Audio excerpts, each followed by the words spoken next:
Hello, I am Larry Hillman, KidMin Coach. Today's lesson is on how to keep your volunteers once you've gotten them. Now, the first and most important thing you have to do is to develop a personal relationship with that volunteer. People will work with someone much better and much longer than they will work for someone. So you have to get to know them, build that relationship by having lunch meetings with them, by finding out their interests and hobbies. And then just when you do meet them, ask questions. Let them do all the talking.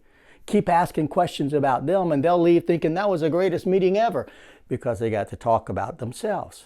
Find out about their family and maybe their family's birthdays, and then send a card to them or a little email when it is their family's birthday, so that person, that volunteer, knows that you are interested and care about them.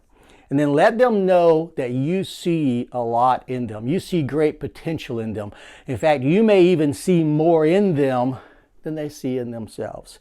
So constantly be encouraging them and celebrating them. When they do something that you've given them to do, talk to them about it. Tell them how wonderful it was. Tell them how other people liked it. Encourage them constantly. And then stay in contact with them.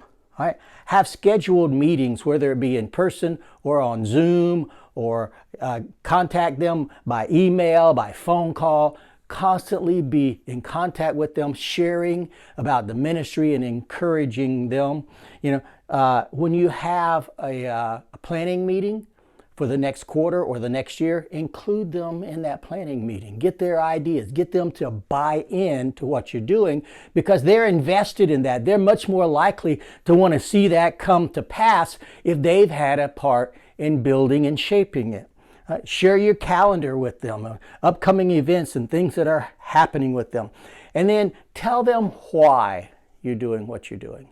If you're doing an object lesson, tell them why. If you're telling a story, tell them why. Tell them why they're serving in the ministry to begin with. People, again, will do the how and the what a lot better if they know why they're doing it. And if they know why they're doing it, they're going to want to do the what and the how really well. So tell them why they're doing it. Have a written vision for your ministry. Habakkuk 2:2 says, write the vision and make it plain. Have it out there before them, what you're trying to accomplish. Again, that'll be the why you're doing what you are doing. Let them teach that once they've been around a while, of course, not a new person. Let them teach that vision to some new people. Because when you teach something, you have to know a lot more about it than the person that you're teaching it to, and it puts it down deeper into your spirit and to your heart. Connect them with other people in your ministry, people of same age or same interests or hobbies. Work it around to where they're working on a project together, or they're doing the same things on Sundays, so that they again have that connection with each other. Have a procedures manual for them that you can put in their hands, something that they can literally hold and turn the page and see, a job description for every job that's there. Be very clear and plain with the expectations you have for their job.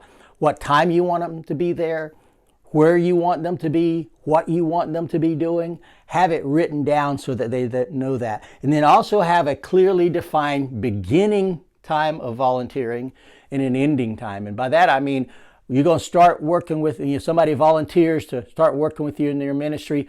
They think, oh no, I'm going to be here now till I'm 85. How am I ever going to get away from this? No. Excuse me.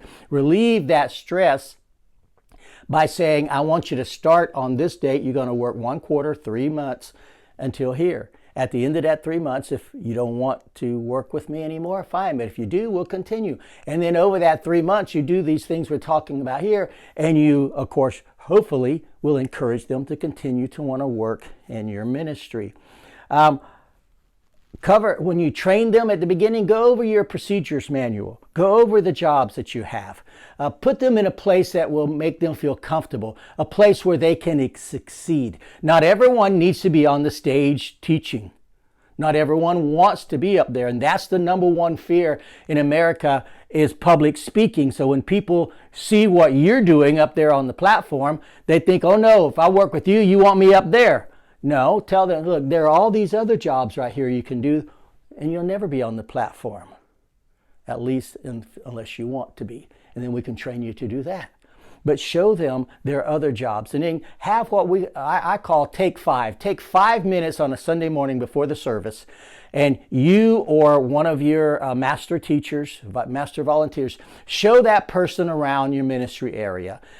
Introduce them to the other people, show them the equipment, show them introduce them to the kids and all the things that need to be done. And it's just a short little introduction.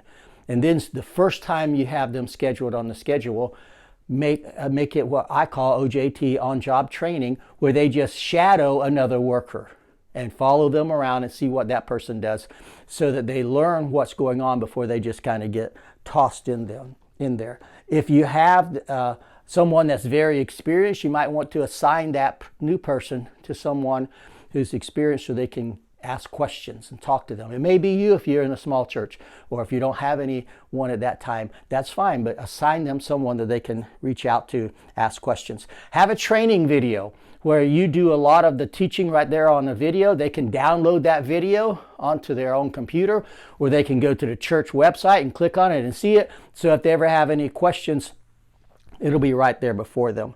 And then after they've been around a while, you have the opportunity to take them to a conference. And what a wonderful way to bond and to build time together as you spend it at a conference. When you come back, have a debriefing meeting, ask them what the new things they learned and anything that they think that you should implement into your ministry and how, and you do that and why you would do that. All right, so those things will connect you and build that relationship that you want with them. And then make sure you say thank you.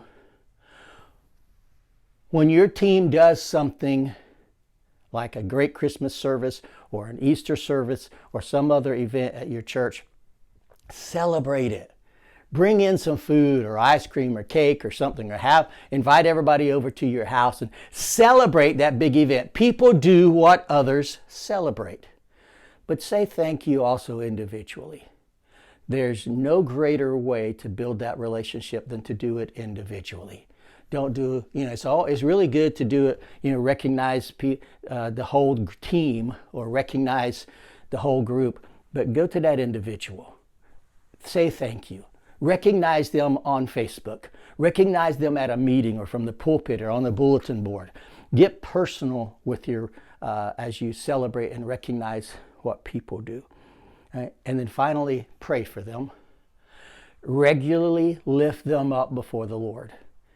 The enemy's wanting to attack them because now they've moved to another level. They're no longer on the infantry. They're now an officer. And if he can take them out, he can affect all those people that they're ministering to. So remember to pray for them regularly, lift them up before the Lord, and then keep an eye on them. If they're not going to church on the times that they serve with you, go to them.